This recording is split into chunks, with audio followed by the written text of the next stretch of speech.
Next up on the audio-visual podcast, it's national radio personality Andi Ahne. I always feel like people are scared to do this, just to ask us how to get involved, how to get into radio, how to get into TV or any kind of digital media.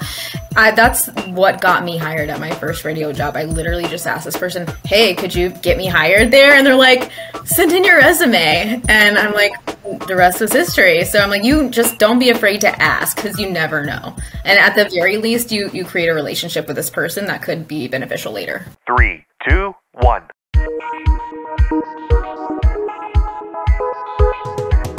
Welcome to the Audio Visual Podcast, a podcast where you can get in-depth interviews with broadcasters, marketers, streamers, gamers, small and large business owners, and more. The podcast that shows everyone has a creative side, no matter what career field or hobby you do.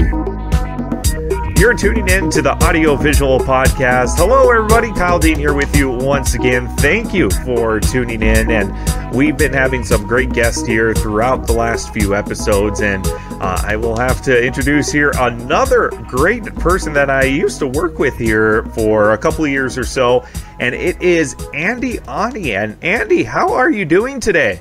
Good. How are you? I'm doing very well. It's kind of interesting getting back into, I guess, behind the microphone, no doubt about that. Just something that you learned and then you always have an itch for, I've noticed. I've just had that itch to get back into radio sometimes, and this has really been a great time podcasting, no doubt about that. And you actually know a little about that too, don't you? Yeah, I have stepped out of radio for a short time, and I did feel like I was mourning a loss of my creative outlet, and I had to get back into it because I just, something was missing. So I totally get that. Yes, yeah, and I even, during the pandemic, I got, all this equipment, and I'm like, well, now what do I do with it? Just like a hobby, so this works good. Why not? Let's do it. Let's make a podcast. So, Andi, we're just going to break down a little bit here to talk a little bit about your career. But before we do that, what I've been doing with all my guests here is just do some rapid-fire questions. It's just a fun time to really get to know you a little bit better and break the ice. So are you ready for some rapid-fire questions? I hope so. You hope so. They're simple. They're easy. Okay. It's okay. It's okay. I stand by what I said. Okay. First off, what is your favorite color? I would say burnt orange, maybe. Black if we're talking about clothing, because it's a different thing. Mm-hmm. Okay, that is okay. See, I would never thought clothing would be a different thing, but there you go. Yeah, burnt orange. That is unique. How did that come up? I'm just very curious. I don't know. I like sunsets, and I think that's a really pretty color, and it's one of those that you don't usually hear people say they like a lot, and I do, so I'm just running with it. That's the one I like to have around the house. So.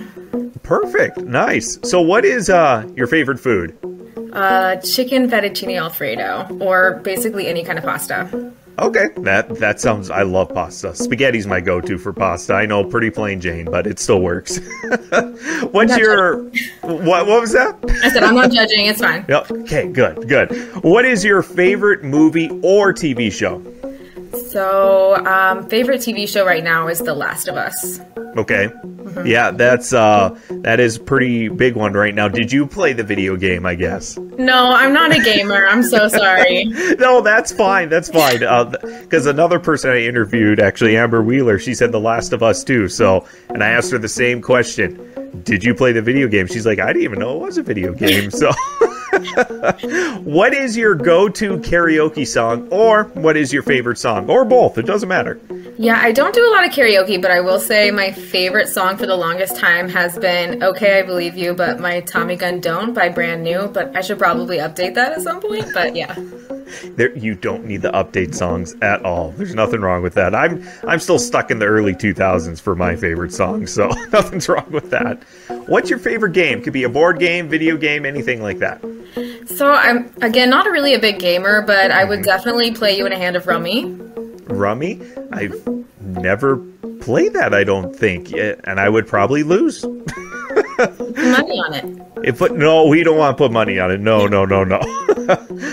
This next question has been stumping a lot of people. What is a good spy code name for you? Injured Iris, because I can laugh at myself, and I also really enjoy that song from the Goo Goo Dolls. So Injured Iris? Wow. That we'll get to that story here as she points to her eye. It's just like, we'll get to that. What's your go-to lazy dinner? Peanut butter and jelly. Nothing's wrong with that. That's also my kid's favorite. Just saying. Just saying. Would your 12-year-old self think you were cool? Probably for like the first 10 minutes of our conversation, then it would probably fizzle out, but it'd be a really good 10-minute conversation. Then it would just tank. 10-year-old Andy, or 12-year-old Andy. It would be like 10 minutes. That's good. Would you rather sleep in late or take a long nap at midday? I would like to sleep in. I never do, but that would be nice. Yeah. That would be nice. I miss that too. Who is your hero for the last rapid fire question? Batman. Just kidding. I know that's not what you meant. But I don't know if I really have like one specific person that I idolize. Maybe just like everyone who's, going after their goals and pursuing their dreams. I think that's kind of admirable. So that's cool. Awesome. I would accept the answer Batman too. So oh, dang. I should have loved it. Yep. And that is actually my kid's favorite superhero too, my boys. So it worked out perfectly. So once again, rapid fire questions here. Andy, that was awesome. Thank you for doing that really quick. It just a good icebreaker, but it's always interesting to see what answers we get. The karaoke song is always hilarious to hear sometimes too, if they do that one. And then I try to have them belt it out, but they don't want to. So see, I knew you were going to do that. That's why I didn't even go with the karaoke song, because I'm like, if he says it, he's going to make me sing it. So now I need to know, what's your karaoke song? What is it? I'm not going to have you belt it out. Yes. No, maybe like Four Non-Blondes, because it's like one that every single karaoke bar has, the What's Going On, but okay. Yeah. Okay. So now you have to belt it. No, just kidding. I was going to go for it. We're going to break the speaker again here. Oh, and then all the listeners will tune out. So thank you. No, you would have been great. That was mean. I'm sorry. So she just shakes her head. She's like, oh my, what am I doing on this podcast? Can't believe I said yes to this guy. So, all right, we're going to break down a little bit now. I hope we have a little fun with this, just because you and I, we worked in radio for several years, kind of on and off, went back to radio and all that. But I guess first things first, are you from North Dakota originally, or are you from a different state or around the nation? So I'm not from North Dakota. I'm actually coming up on my 4th year here now. So that's pretty soon. But I'm from Illinois originally. And when I say Illinois, I mean the southern half of the state, because it's completely different from the northern half of the state. So lots of cornfields. That's about it. More of a farm area, similar to North Dakota, you would say, in that. Okay. Are you a Chicago Bears fan? I'm not a sports fan whatsoever. So I had to ask. I had to ask because Illinois and all that. So, so now how did you come to North Dakota? I mean, Illinois to North Dakota, that is quite a big move on that. Yeah, I think that everybody goes through this point in their lives when they're just like, I want to get out of my hometown. I want to do something different. And that's kind of what I was going through. And then a job opportunity popped up out here, and it was, decent pay in radio. And I'm like, sure, I'm going to leave my first radio station, leave my hometown, and just do something different. So that's kind of what got me out here. Did you go to college for radio and everything like that, or broadcasting? I did. I went through a broadcasting program at SIU. Go Dogs. But yeah, it was intense. It was. Yeah, that's cool. So your journey from radio and the television industry, which we'll kind of break that down a little bit more, what inspired you to pursue a career in radio? Wow, I wish I had a really good answer to this question. I think when I was in high school, I was doing a lot of creative writing, and I had a teacher that's like, you cannot go to school for this because you're never going to make any money. You're going to have to find something else. And I'm like, okay. So I saw that there was, I started in journalism, and then it kind of evolved into me going into this broadcasting program. And that's just something I stuck with. And I've heard the same thing. It's like, radio, really? Or broadcasting in general, that doesn't make too much money. And I remember when I went through college, the oil boom was going at its super high peak, and that's where everybody went almost. And it's like, you could have got a job there without any 4-year degree. And I'm like, no, I really want to do something broadcasting. So, I completely understand. I didn't care about the money aspect at all. That's for sure. And the creativity side was always fun too, I thought. And yeah, what inspired you? Or I guess, wait, what challenges have you faced in your career throughout? It could be radio or television, or throughout what? And how did you overcome any of them? Oh, quite a few challenges, because as you just mentioned, broadcasting doesn't always pay a lot, especially starting out. A lot of times you start out having to pay your dues, and you're running, and you're struggling with rent. So that's always been a struggle, but I think a lot of people have that issue starting out in any industry too. So not to knock radio specifically. But, I think I've had, some competitive stuff. I think that this field is very competitive, whether people want to acknowledge it or not. There is that, fear, like, oh, am I going to get replaced? Am I doing this right? Do I sound as good as this person? Do I sound unique? And that's something I think that even today I continue to struggle with. So. Yeah, no, and sounding unique is always the most interesting part, just because, you can have a radio voice, but can you enunciate everything how you want to on air, and the creativity side and like that.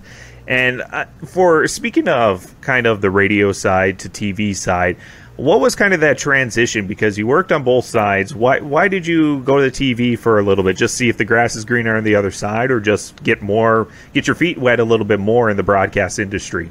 So, it's funny because when I was going through the broadcasting program, it was more geared toward television, because just there was a lot more jobs. It was kind of more popular at the time. So I had done a lot of TV training.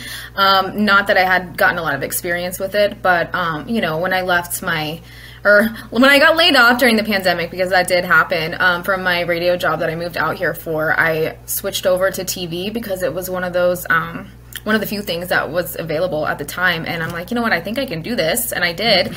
And, it was a really good experience, honestly. So that's kind of how it happened. Yeah. And, the pandemic was definitely, I think, for broadcast industry, and I think more what we saw was the radio industry, that really did have a big impact, how everything kind of changed. Not just our career fields, but I think everybody. But we noticed it quite a bit on what happened during that. But that was awesome that a TV position was open, that you could expand your horizon on that, for sure. Yeah. And you probably met a lot of cool people during that stint there, didn't you?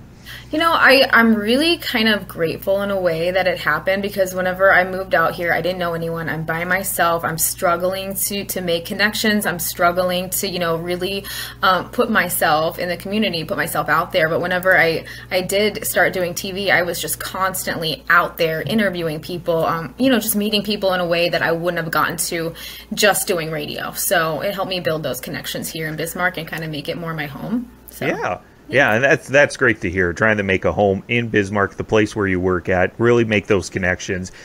So you went then back to radio. What was that choice? I mean, you went from one station to TV to now where you are currently, correct? Yes. Yep. I am back in radio. It's my comfort zone. It's what I started with, and it's just something that I always kind of I missed it a lot. It's, again, one of those creative outlets. When you're doing television or news television, it's really cool to be in front of a camera, to, find stories and connect with people and share like these emotional journeys with people. But it's also different to have like the opportunity to really just be yourself and, put your personality out there. And that's kind of what what the big difference was for me that I wanted to kind of get back into doing. Yeah, no. Do you have a friend over there that... I do. Okay. Yeah. I have my cat. She wants to make an appearance, maybe. That's fine. Okay, we'll see. Okay. What's the kitty's name? You have to say that now. Her name's Penny. Penny? Okay. I think our cat's somewhere in the house here. Cooper is, but I don't know where he is. He's probably sleeping somewhere, so... So we got distracted there by the cat. I apologize, because I heard it meow in the microphone. I'm like, what? She's got a loud meow is the thing, and she's got to be in the middle of everything. Is she a future radio star too? She's got the pipes. She could be. She does. So continuing on that, your current station or your current radio gig that you have. How's that been going, and how's your creativity kind of influenced what you do now? It's been going really well. I think I've really gotten to, expand in a lot of different ways. I started it, I want to say, back in March, so coming up on my 1-year anniversary with this company, and I've gotten to do a lot creatively, and I think I really enjoy the people I work with, and it's just a whole different, I don't know, a different feeling working. You go from working for one company to another, you learn all the quirks, and it's nice. I do feel like I have a good connection with these people. Good, and that's good to hear on all that. And the creativity aspect, you can always be as creative as you want, I think, if they allow the freedom. And sometimes, you hear people come up with insane ideas, but then those are the ones that really stick to a lot of people for that, I would say. Yeah. The creative thing, it's always within reason, and I always struggle with that line. What is within reason? It's always up for interpretation. You don't know until they tell you, and usually it's not good when they tell you. Yeah. Well, and I actually talked to Bromo here too, and you work with Bromo, and Bromo talked about the radio of the old days where the creativity was a little bit different at then, where they could stretch what they could do in reason, I guess you would say. So, yeah. So, being in the industry for a while now, where do you think the industry is headed for radio? Just because it's kind of been going back and forth. You've heard, many times, radio's dying, but it's still here. It's still in your car. It's online now. It's podcast format. Technically, you could say, hey, hi, kitty, for that. So, what do you think? Like you said, it's always evolving. Radio has been around for a long time. I think it is going to stay. I don't think it's just going to, disappear. The airwaves are always going to be here. And, it's always interesting that people say that, it's dying, and it's really discouraging because, why would someone come up to you knowing you work in radio and say that to you, number one? But number two, it's just you don't know that. You really don't, because, we would think that, I don't know, TV would last forever, but now everyone's going to streaming. And I guess that's evolving in a way too. But yeah, I just don't think it's going to completely dissolve like everyone thinks it's going to. So no, and you work with multiple multimedia channels too, you would say. So you just don't have a radio platform. You have your web and your app and your streaming, right? And you guys, I've noticed, have really focused on a lot of web stuff. Is that correct for kind of what you guys do for your radio station? Sure. Yeah. So, the company I currently work for, they don't just focus on radio, and I don't think you can have one singular focus anymore. It's a lot of digital. It's a lot of, writing, and it's a challenge because we have to be all over the place, all over social media. We have to be, do all this stuff to make ourselves really present with what's happening right now. And it's the digital age, and it's just, one of those things that we have to keep up with. And it helps you connect with the community too by doing all this stuff that you listed. I guess it's a career with many hats, you would say. No doubt about that. Yeah. I like how we're really hyper local. I think that's something that really works for us. Awesome. Now, I've heard you had a great achievement here in the last few months or so for your career, and you can be heard nationally now. Is that correct?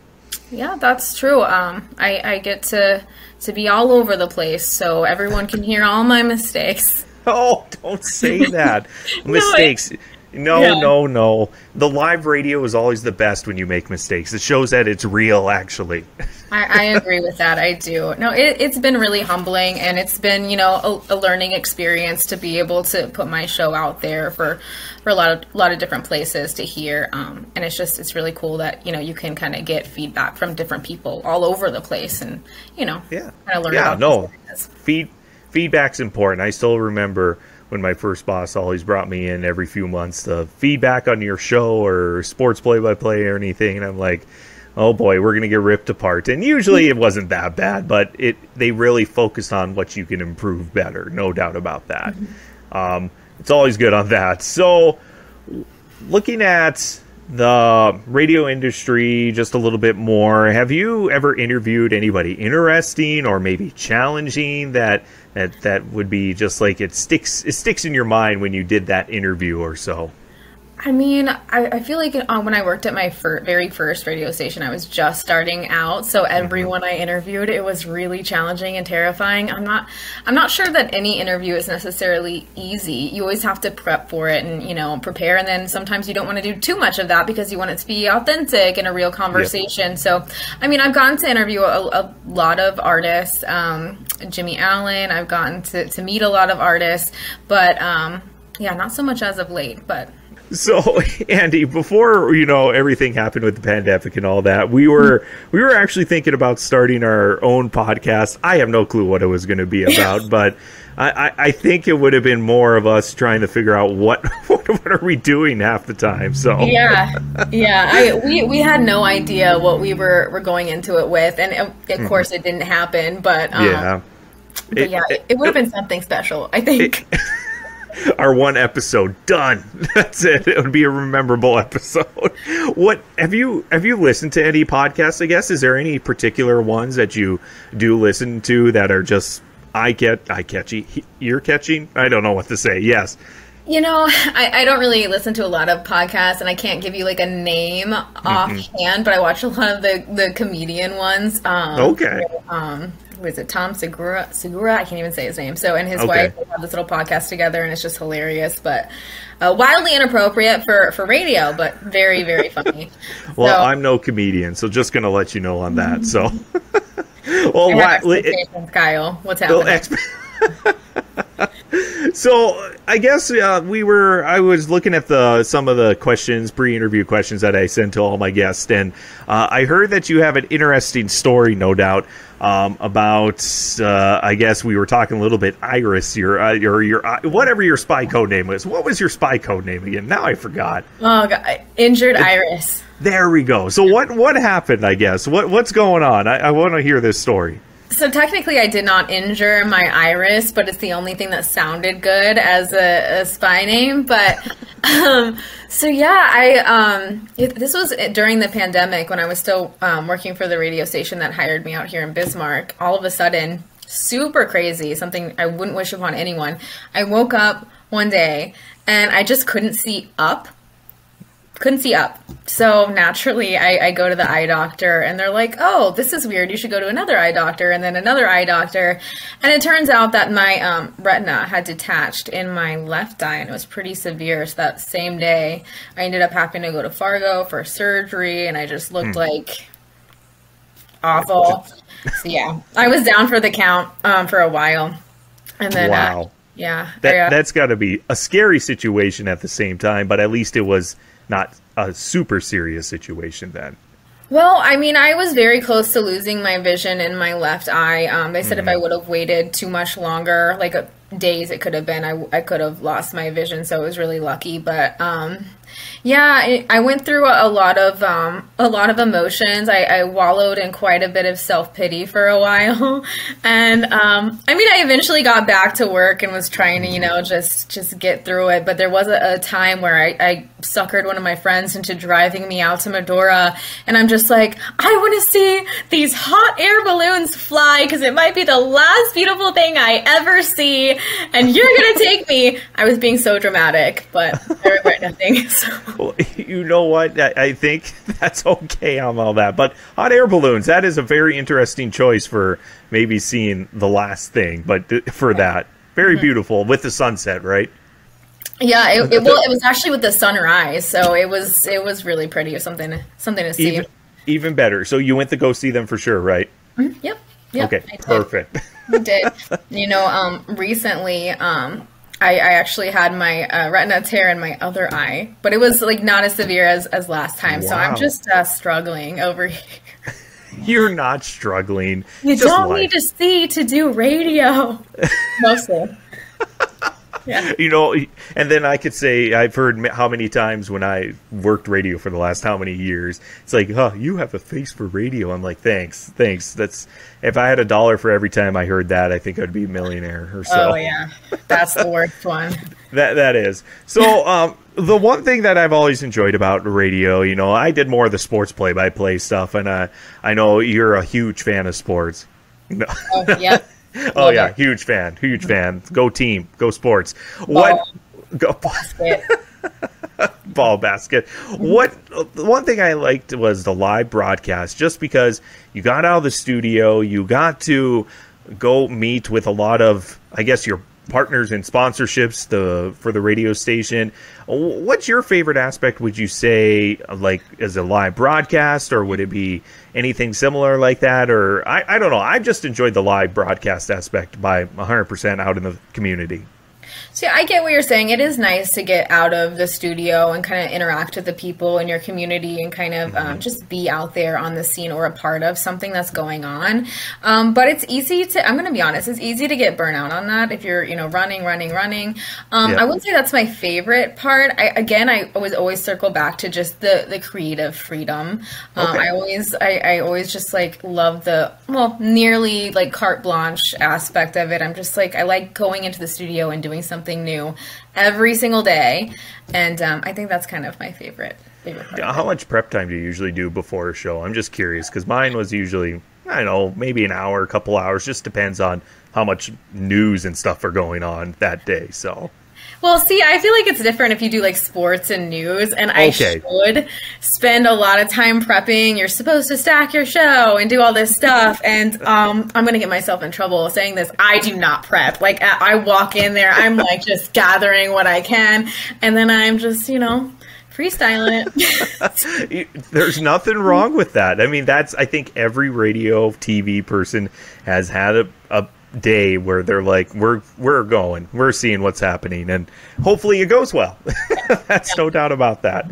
But now, do you do more of like the entertainment news, or more of the, I guess, celebrity stuff, or is it what kind of do you focus on then for your show, would you say?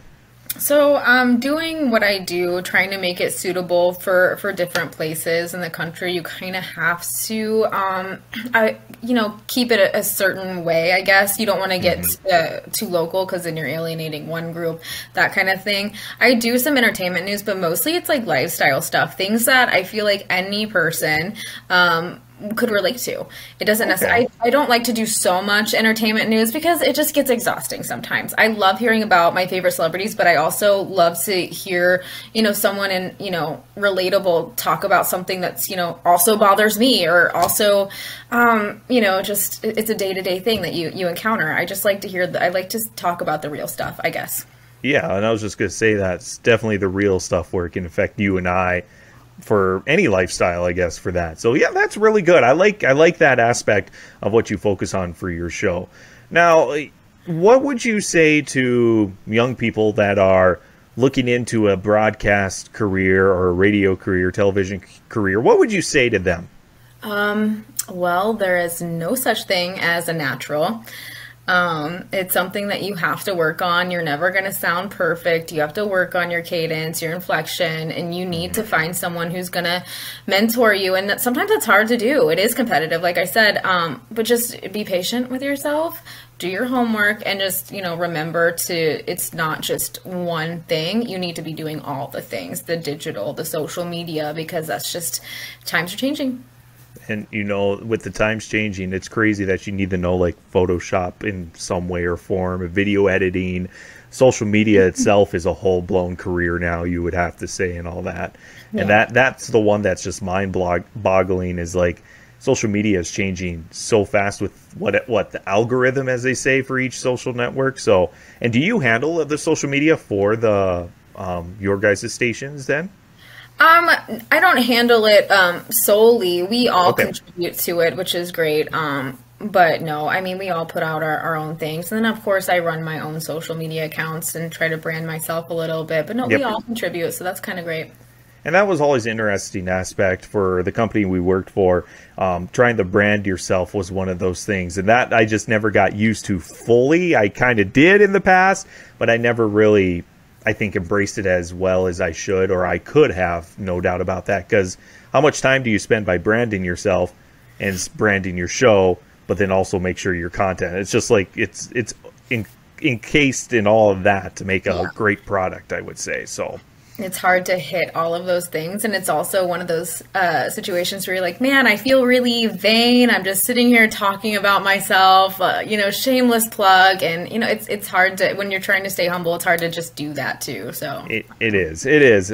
Well, that's some good advice, though, for a lot of young people that are maybe listening to this podcast, is that, there's still a career out there for broadcasting. There's no doubt about that. But it's changed a lot, where you're going to have to wear many hats, and you can see how it's changed from podcasting, and streaming is definitely one of those things now, or YouTube lives, or all that, or Facebook lives, whatever you want to call it, whatever the newest trend is on TikTok or something like that. So, yeah. And I guess I would just say one other thing as far as advice goes. I always feel like people are scared to do this, just to ask us how to get involved, how to get into radio, how to get into TV or any kind of digital media. That's what got me hired at my first radio job. I literally just asked this person, hey, could you get me hired there? And they're like, send in your resume. And I'm like, the rest was history. So I'm like, you just don't be afraid to ask, because you never know. And at the very least, you create a relationship with this person that could be beneficial later. And that's hilarious, because that's kind of what I did. I'm like, what can I do? I actually went to my school counselor when I was a senior and said, hey, is there any way to get a job shadow at a radio station? And then it was history from there on out, from senior in high school to, I guess, what I'm doing now for that. So that's really, really good to hear, that you kind of have to put your foot in the door, just kind of break the door open sometimes to say, hey, I'm here. Yeah. So that's really good. Yeah, I have a mantra I live by. It's like, oh, well, everyone's running around chasing each other outside of the box. The box is empty, so just go into it. You need to. Where did you come up with that? That is very good. I picked it up off a TV show once upon a time, and I'm claiming it as my own now. So, can I ask what TV show, or should I not? I remember it was don't make fun of me. It was Modern Family, but it was the most profound episode of Modern Family ever. So, it spoke to me. So it's a recent show, but Modern Family. Yeah. Oh my! What's your favorite TV show then? Now we have to dive down to that. I did. I really besides do Last of Us. Yeah, okay. So I have watched Game of Thrones all the way through 3 times. 3 times? Even the last season that nobody likes? I didn't mind it. So whatever. I mean, it has to end somehow. But no, I invested a lot of time into that show. Game of Thrones, really? Well, are you watching the spin-off now? A House of Dragon, yes. Yep. Yeah. Mm-hmm. Okay. All right. Did you watch that 3 times already, too? No. No. Once. But there's still time. There's still time. Don't worry. You have 2 years before season 2 at this rate, it sounds like. Right. Game of Thrones. So a lot of the HBO, like Game of Thrones, Last of Us, and those are higher production value. No doubt about that. So Modern Family for your quote. I love it. I'm not, you know what? I'm going to give you the credit, Andy. Okay? You get the credit. 110%. Take it anyway. So just to wrap up here a little bit, kind of going back and forth, it's been fun definitely interviewing you here again, and good to catch up, no doubt about that. Is there any future plans that you have for maybe your career, or kind of for a project or anything that you're working on? Well, I mean, I'm always open to new, opportunities and whatnot. But I am really happy with what I'm doing right now. So I'm not itching to take on a whole lot more, because at the end of the day, I'm at a point in my life where it's like quality of life is kind of what I'm focusing on. I want to do what I love, and I don't want to overextend myself, because I want to be good at what I'm doing too. So. Mm-hmm. That's very good, yeah. And it seems like you're enjoying North Dakota, or Bismarck specifically too, and that's always good to hear. Coming from a different state, having a lot of young people that come here and they're enjoying where they're living in North Dakota for that. Besides the winter weather, I've heard. So yeah.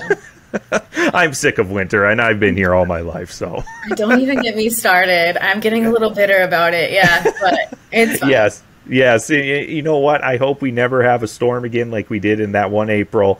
That was just annoying as can be. So we'll skip the weather part of North Dakota, no doubt about that. Is there anything else you would like to add? That good old broadcast question that everybody asks. Is there anything else? Not that I can really think of. I just thought it was funny you mentioned at the beginning of the podcast, we used to work together because we never actually met each other face to face. And so after we didn't work together, like years later or something like that, we ran into each other at this event. And I'm just like, oh, hey, I know you, kind of, sort of. Yeah.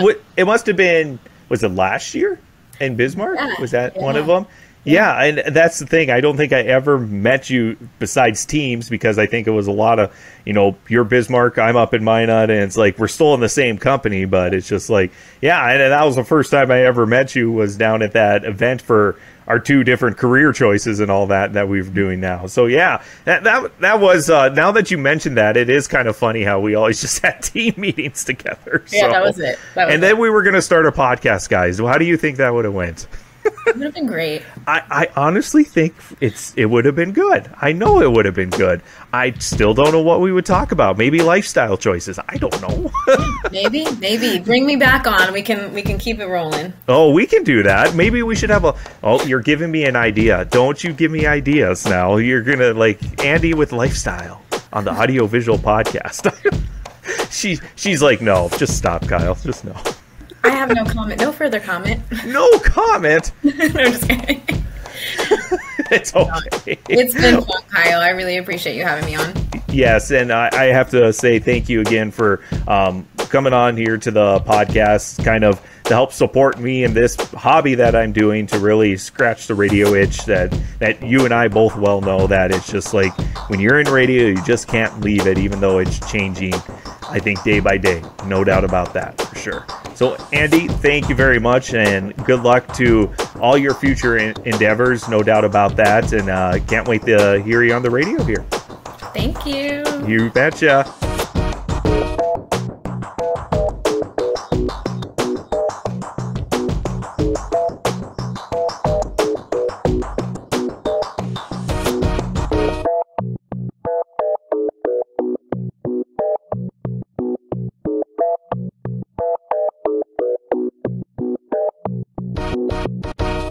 Okay, I'm going to delete my questions now because I probably over-prepped, so give me a sec here.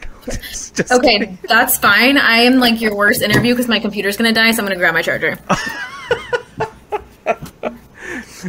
I should play Jeopardy music here. This would be a perfect moment. I'm so sorry. I've got my cat interrupting. I swear I've done this before. You wouldn't know. I really want to keep this for the video side, just for, I don't know. I think it would be good. Keep it for the like blooper reel. That's blooper reel? Yeah. I think we just have it go just smooth as could be. And I just lost my headphone jack here. Give me a second. Do you want to try counting down from 3 again, too? Well, this interview has really gone off the rails. I love it. Okay, we're back. We're good. We're back. We're back. That's hilarious. Your cat and then your charger, and oh my goodness. Let's see if we can get back on track. Maybe, maybe not, right? Mm-hmm. All right, here we go. I'm so sorry, Kyle. See, this is why our podcast never happened, okay? I couldn't get it together. It would have been great. That reminds me. That reminds me. That's a good way to start. That would be a good way to restart here now. Yeah.